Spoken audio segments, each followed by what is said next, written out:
Hello guys. और आज हम पढ़ेंगे टेम्परेचर ऑफ ओशियन। इस चैप्टर में बेसिकली हम पढ़ेंगे कि टेम्परेचर ऑफ ओशियन क्या होता है, क्या क्या फैक्टर्स अफेक्ट करते हैं temperature of ocean, horizontal distribution क्या है टेम्परेचर ऑफ ओशियन का, और वर्टिकल डिस्ट्रीब्यूशन क्या है टेम्परेचर ऑफ ओशियन का। तो सबसे पहला क्वेश्चन हमारे दिमाग में आएगा कि टेम्परेचर ऑफ ओशियन क्या होता है। तो सबसे पहले बताते हैं कि टेम्परेचर क्या होता है। टेम्परेचर होता है degree of hotness and coldness. कोई भी चीज कितनी हॉट है या कितनी कोल्ड है उसकी डिग्री टेम्परेचर बताता है। तो इस चैप्टर में हम पढ़ेंगे कि ओशन का क्या टेम्परेचर होता है। अब हमारे दिमाग में क्वेश्चन आएगा कि हम टेम्परेचर ऑफ ओशन क्यों पढ़ रहे हैं, ये हमें बताता क्या है। तो ये हमें बताता है डायनामिक्स ऑफ ओशियन। सबसे पहले बताता है डायनामिक्स ऑफ ओशन। इसमें आ गया हमारा ओशन करंट्स, ओशन वेव्स, वो क्यों आते हैं, उनकी फॉर्मेशन कैसे होती है, हम वो पढ़ेंगे। दूसरा, वो हमें बताता है कि मैरीन स्पीसीज कैसे टेम्परेचर अफेक्ट करता है। फिर कैसे फ्लोरा, कॉरल्स जैसे एक्वेटिक प्लांट्स जो ओशंस के अंदर होते हैं वो टेम्परेचर के कारण कैसे अफेक्ट होते हैं। फिर हम पढ़ेंगे कि कोस्टल रीजन का टेम्परेचर कैसे अफेक्ट होता है, टेम्परेचर जो ओशन का होता है वो कैसे अफेक्ट करता है कोस्टल रीजन के टेम्परेचर को। कैसे किसी भी देश की इकोनॉमी में चेंज आता है जब ओशन के टेम्परेचर में इंक्रीज या डिक्रीज होता है। जैसे कि एग्जांपल दे सकते हैं, यदि किसी ओशन का टेम्परेचर बहुत ज्यादा लो चला गया और वो फ्रीज हो गया तो वहां से शिपिंग नहीं हो पाएगी। तो इस कारण वहां पे ट्रेड नहीं हो पाएगा। जिस ओशन रूट से वो जा रहा था, शिप जा रहा था, तो ट्रेड नहीं हो पाएगा। तो उस देश की इकोनॉमी भी तो नीचे जाएगी ना। और ऐसे ही वो हमारा जो क्लाइमेट है, क्लाइमेट भी अफेक्ट होता है हमारे टेम्परेचर ऑफ ओशियन से। जैसे कुछ फिलोमिना हम देख सकते हैं, मॉनसून, एल निनो। तो ऐसे ऐसे जो क्लाइमेटिकल फैक्टर्स हैं वो भी टेम्परेचर ऑफ ओशन से अफेक्ट होते हैं। अब हमारे दिमाग में क्वेश्चन आएगा कि टेम्परेचर ऑफ ओशन कितना होता है।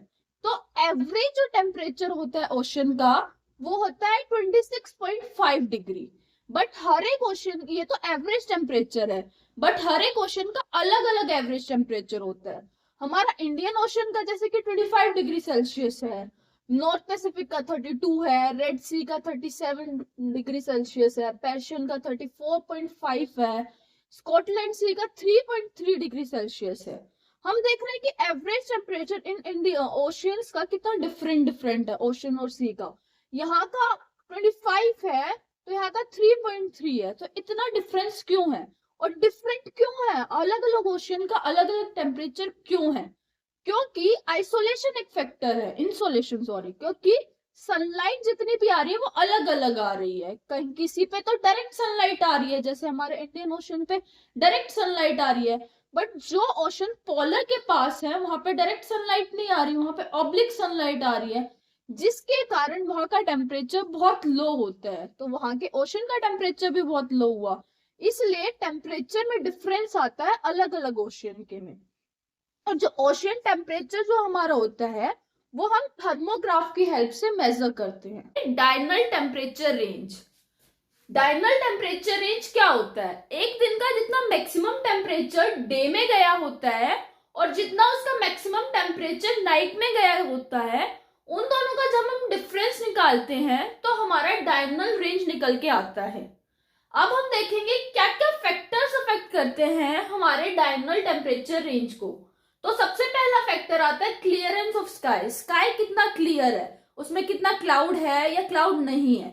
यदि हमारा स्काई बिल्कुल क्लियर है, यदि डायरेक्ट सनलाइट आ रही है, डायरेक्ट इंसुलेशन आ रही है, तो हमारा जो टेम्परेचर वो ज्यादा बढ़ेगा और वो अफेक्ट करेगा हमारा डायनल टेम्परेचर रेंज को। सेकेंड फैक्टर आता है डेंसिटी ऑफ वाटर। जो वाटर की डेंसिटी यदि ज्यादा होगी, ज्यादा पहले क्यों होगी, मे बी उसमें सैलिनिटी अमाउंट ज्यादा है, इस वजह से उसकी हाई डेंसिटी है। और यदि किसी वाटर की डेंसिटी ज्यादा होती है तो वो हमारे टेम्परेचर को मतलब बहुत कम जल्दी से वार्म अप करता है, तो वो बहुत टाइम लेता है और इतने जल्दी से गर्म नहीं होता, जिसकी वजह से उसका लो डायनल टेम्परेचर रेंज आता है। तो ये दो फैक्टर है, clearance of sky and density of water, जो हमारे डायनल टेम्परेचर रेंज को अफेक्ट करते हैं। अब हम आगे पढ़ेंगे annual temperature range. Annual temperature range क्या होता है, सबसे पहले पढ़ते हैं एनुअल टेम्परेचर। एक ईयर में कितना टेम्परेचर होता है वो हमारा कहलाता है एनुअल टेम्परेचर। बट रेंज हम कैसे फाइंड आउट करते हैं? उस ईयर में कितना मैक्सिमम टेम्परेचर गया है और कितना मिनिमम टेम्परेचर गया है, जब उन दोनों का हम डिफरेंस निकालते हैं तो हमारा एनुअल टेम्परेचर रेंज निकलता है। तो जैसे कि हम एग्जांपल ले सकते हैं, किसी जगह का मैक्सिमम टेम्परेचर 48 डिग्री सेल्सियस गया है और उसका मिनिमम गया है हमारा 3 डिग्री सेल्सियस। जब हम उन दोनों का डिफरेंस निकालेंगे तो वो आया 45 डिग्री सेल्सियस, तो वो हमारा एनुअल टेम्परेचर रेंज कहलाया। अब हम देखते हैं कि क्या क्या फैक्टर्स अफेक्ट करते हैं हमारे एनुअल टेम्परेचर रेंज को। सबसे पहला है इनक्लोज सी या ओपन सी। जो हमारा सी है या कोई वाटर बॉडी है वो इनक्लोज है या ओपन है, मतलब वो लैंड से सराउंडेड है या फिर ओपन है। यदि वो लैंड से सराउंडिंग है तो हम देखेंगे कि वहां का टेम्परेचर ज्यादा होगा। यदि कोई भी वाटर बॉडी लैंड से सराउंडेड है तो उसका ऑटोमेटिकली हाई टेम्परेचर होता है एज कंपेयर टू ओपन से, क्योंकि जो लैंड होता है वो बहुत जल्दी गर्म हो जाता है और वो अफेक्ट करता है फिर हमारी उस वाटर बॉडी के टेम्परेचर को भी। जैसे कि हम एग्जांपल ले सकते हैं हमारा मेडिटेरियन सी का। ये इनक्लोज सी है, ये चारों तरफ से ये पूरा का पूरा लैंड से सराउंडेड है, तो इस वजह से इस हम देखते हैं कि इसका temperature as compare to open sea से ज्यादा रहता है, हमेशा हाई टेम्परेचर रहता है। दूसरा फैक्टर है हमारा साइज। जो हमारा ओशियन है या कोई वाटर बॉडी है उसका साइज कितना है वो भी हमारा एनुअल टेम्परेचर रेंज अफेक्ट करता है। यदि लार्ज साइज है तो उसका लो टेम्परेचर होगा और यदि स्मॉल साइज है तो उसका हाई टेम्परेचर होगा। हम डेली लाइफ टू लाइफ में भी एग्जांपल ले सकते हैं कि हम 2 बाउल में पानी गर्म कर रहे हैं, एक में पानी कम है और एक में ज्यादा है। जिसमें कम है वो बहुत जल्दी से गर्म होगा, तो इस वजह से जिस ओशन का स्मॉल साइज है उसमें हाई टेम्परेचर होता है। जैसे कि हम एग्जांपल ले सकते हैं हमारा पैसिफिक ओशन का और अटलांटिक ओशन का। हम यहाँ पे देख रहे हैं कि हम मानते हैं कि दोनों में सेम इंसोलेशन आ रही है, सनलाइट दोनों में सेम आ रही है, बट जो हमारा पैसिफिक ओशन है वो बहुत लेट गर्म हो रहा है as compare to Atlantic ocean, क्योंकि उसका साइज छोटा है तो वो बहुत जल्दी गर्म हो जाता है। ऐसे ही वो बहुत जल्दी गर्म हो जाता है, वो बहुत जल्दी ठंडा भी हो जाता है। बट जो हमारा पैसिफिक है ये बहुत लेट गर्म हो रहा है तो वो बहुत लेट ही कूल डाउन होगा। तो इस वजह से जो साइज ऑफ ओशन है वो हमारे एनुअल टेम्परेचर रेंज को भी अफेक्ट करते हैं। तो ये 2 मेन फैक्टर्स हैं जो हमारे एनुअल टेम्परेचर रेंज को अफेक्ट करते हैं। अब हम आगे पढ़ेंगे factors affecting temperature distribution of oceans. क्या क्या फैक्टर्स अफेक्ट करते हैं हमारे ओशन के टेम्परेचर डिस्ट्रीब्यूशन में? तो सबसे पहला फैक्टर आता है लेटीट्यूड। जैसे ही हम इक्वेटर से पोल की तरफ जाते हैं जो टेम्परेचर है ओशन का वो डिक्रीज होना स्टार्ट हो जाता है। वो डिक्रीज होना क्यों स्टार्ट होता है? जैसे कि ये इक्वेटर है, यहाँ से हम पोल की तरफ जा रहे हैं तो हमारे ओशन का टेम्परेचर डिक्रीज होना स्टार्ट कर देता है, क्योंकि जो इंसोलेशन है वो अलग अलग है। यहाँ पे इक्वेटर पे डायरेक्ट सनलाइट आ रही है तो यहाँ पे टेम्परेचर ज्यादा है, बट हमारे पोल्स पे डायरेक्ट सनलाइट ना जाके ऑब्लिक जा रही है, जिसके कारण इतनी सनलाइट नहीं पहुंच पा रही है कि वो इतना टेम्परेचर हाई कर पाए जितना कि इक्वेटर रीजन पे हुआ है। इस वजह से हमारा जब इक्वेटर से पोल की तरफ जाते हैं हमारे ओशन के टेम्परेचर भी डिक्रीज होता रहता है। इस वजह से जो हमारे ट्रॉपिक्स पे है वहां पे हमें मैक्सिमम टेम्परेचर देखने को मिलता है ओशन पे, और जो पोल्स के पास जो ओशन है वहां पे हमें मिनिमम टेम्परेचर देखने को मिलता है। सेकेंड फैक्टर है हमारा unequal distribution of sea and land. जो हमारा अनइक्वल डिस्ट्रीब्यूशन है सी और लैंड का, जो हमारा नॉर्दर्न हेमिस्फेयर है वहां पे हमारा ज्यादा लैंड है और जो हमारा सदर्न हेमिस्फेयर है वहां पे हमारा ज्यादा सी है, जिस कारण जो हमारा टेम्परेचर है नॉर्दर्न हेमिस्फेयर का ओशंस का वो ज्यादा है एज कंपेयर टू टेम्परेचर जो हमारा सदर्न हेमिस्फेयर का है। बट क्यों टेम्परेचर डिफरेंस क्यों आ रहा है दोनों को, नॉर्दर्न और सदर्न हेमिस्फेयर में? क्योंकि नॉर्दर्न हेमिस्फेयर में लैंड का ज्यादा होने के कारण वहां पे टेम्परेचर ज्यादा हो रहा है, क्योंकि लैंड जो होता है वो ज्यादा हीट को एब्जॉर्ब करता है एज कंपेयर टू ओशन, जिस कारण जो नॉर्दर्न हेमिस्फेयर पे लैंड ज्यादा होने के कारण वहां के जो टेम्परेचर है वहां के ओशंस का वो ज्यादा है एज कंपेयर टू जो हमारा सदर्न हेमिस्फेयर का है। नेक्स्ट फैक्टर है हमारा नेचर ऑफ सी। जो हमारा सी है वो इनक्लोज है या ओपन है? यदि वो इनक्लोज है, यदि वो लैंड से सराउंडेड है, तो उसका टेम्परेचर ज्यादा होगा, क्योंकि लैंड से सराउंडेड है तो लैंड का टेम्परेचर ज्यादा बढ़ता है एज कंपेयर टू वाटर के टेम्परेचर से, तो वो अफेक्ट करेगा उसके टेम्परेचर को भी। सेकेंड है, यदि हमारा ओपन सी है तो वो किसी लैंड से सराउंडेड नहीं है फर्स्ट तो। सेकेंड, वो इंटरेक्ट करेगा और ओशंस के साथ भी, जिसके कारण उसका लो टेम्परेचर होगा। नेक्स्ट फैक्टर है हमारा विंड्स। हमारी विंड्स कैसे ओशन के टेम्परेचर को अफेक्ट करती है? जैसे कि ये हमारा कॉन्टिनेंट है, दोनों साइड हमारा ओशन है, तो हमारा जो ट्रेड विंड्स है हमारे ईस्टर्लीज आ रही हैं, तो ईस्टर्लीज जो है वो हमारी वार्म वाटर को ले जाके हमारा यहाँ पे ईस्ट कोस्ट पे वार्म वाटर था, उसे ले जाके वो वेस्ट कोस्ट पे ले आई, और ऐसे ही यहाँ पे वो वार्म वाटर यहाँ था हमारा, यहाँ पे वो था ईस्ट कोस्ट पे था, उसे वो वेस्ट कोस्ट पे ले आई।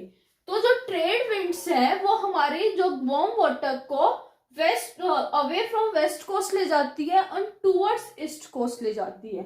ऐसे ही जो हमारी वेस्टर्लीज है वो उसे टूवर्ड्स वेस्ट कोस्ट ले जा रही है and away from the east coast ले जा रही है। मतलब कि जो हमारी विंड्स है वो भी टेम्परेचर के डिस्ट्रीब्यूशन में, ओशन के टेम्परेचर डिस्ट्रीब्यूशन में एक बहुत इंपॉर्टेंट रोल प्ले करती है।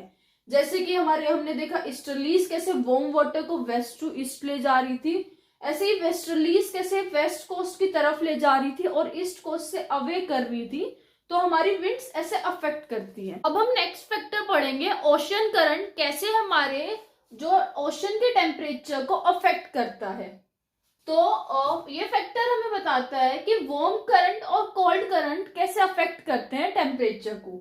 जो हमारा वार्म करंट होता है वो इक्वेटर से पोल की तरफ जा रहा होता है, मतलब जो गर्म पानी होता है वो वार्म करंट होता है, वो इक्वेटर से पोल की तरफ जा रहा होता है, मतलब कि वो टेम्परेचर को राइज करेगा क्योंकि गर्म पानी ऊपर जा रहा है पोल की तरफ।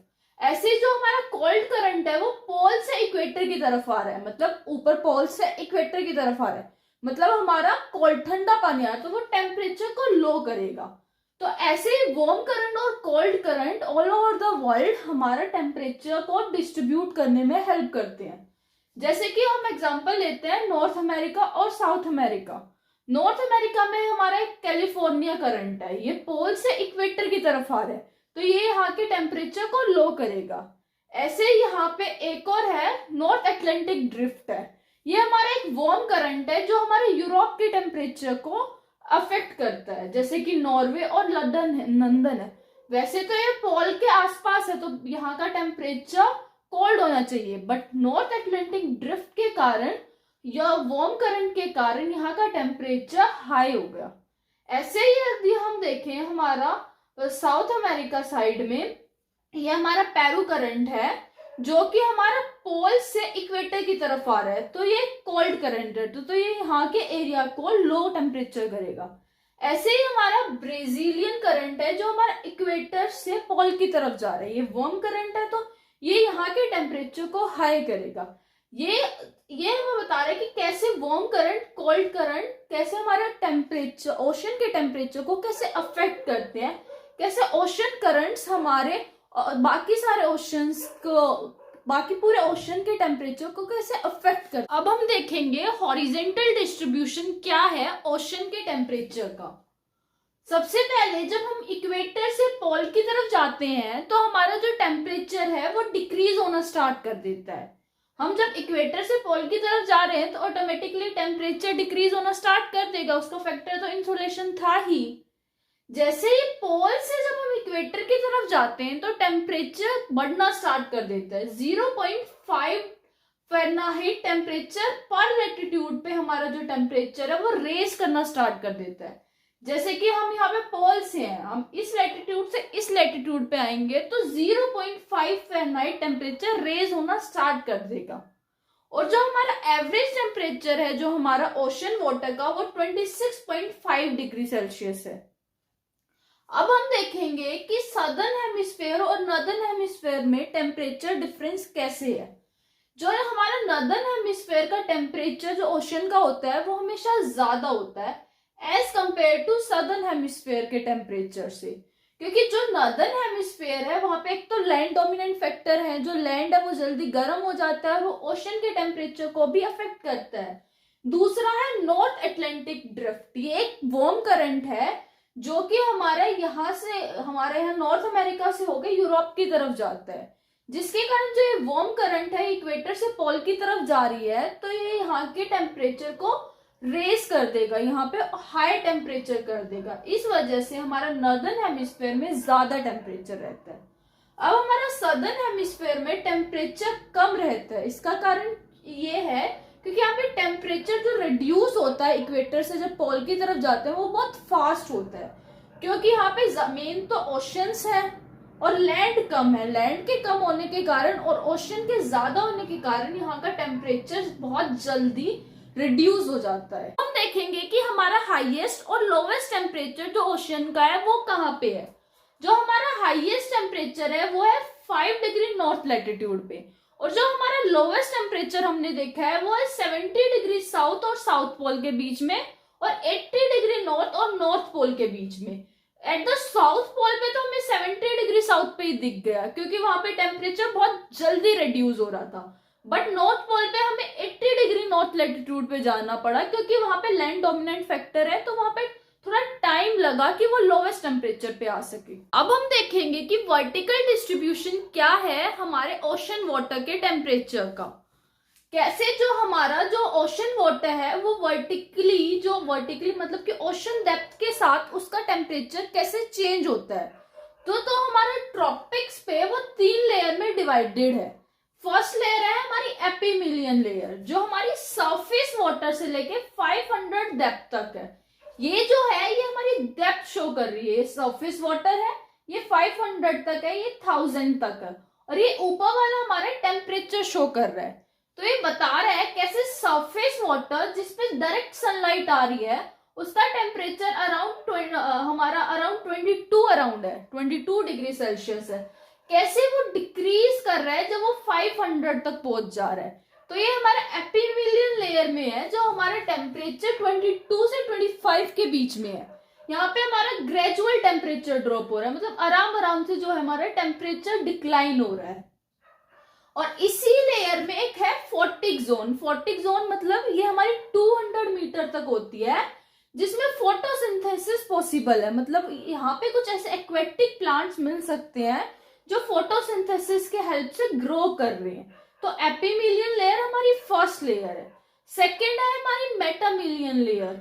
यहाँ पे हम देखेंगे कि जो हमारा टेम्परेचर है वो सडनली डिक्लाइन किया है। मतलब कि देखो जैसे कि यहाँ पे 22 डिग्री तक यहाँ तक पहुंचा था, अब सडन जो हमारा टेम्परेचर है वो 20 डिग्री से 4 डिग्री तक पहुंच गया।